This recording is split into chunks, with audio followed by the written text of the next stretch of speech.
கர்த்தருடைய பரிசுத்த நாமத்திற்கு மகிமை உண்டாவதாக.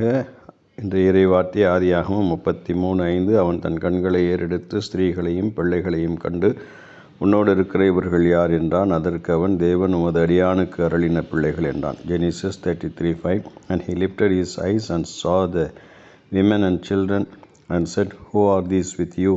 So he said, The children whom God has graciously given you a servant என்று யாக்கோபு சொல்லுகிறதை பார்க்கிறோம். இரண்டு பேரும் ஒருவரை ஒருவர் சந்தித்து இணைப்பை உண்டாக்கி கொண்ட பிறகு ஏசா யாக்கோபிடத்தில் கேட்கிற கேள்வியைத்தான் இங்கே வாசிக்கிறோம்.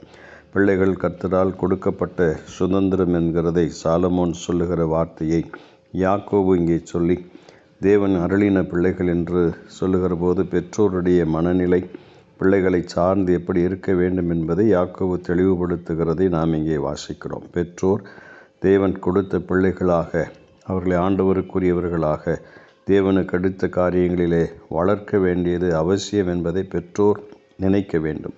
பிள்ளைகளும் நாங்கள் தேவனுடைய ஈவு, வெகுமதி, சுதந்திரம் என்பதை உணர்ந்து பெற்றோருக்கு கீழ்ப்படிந்து அவர்களை கனப்படுத்தி மேன்மைப்படுத்தி வாழ வேண்டும்.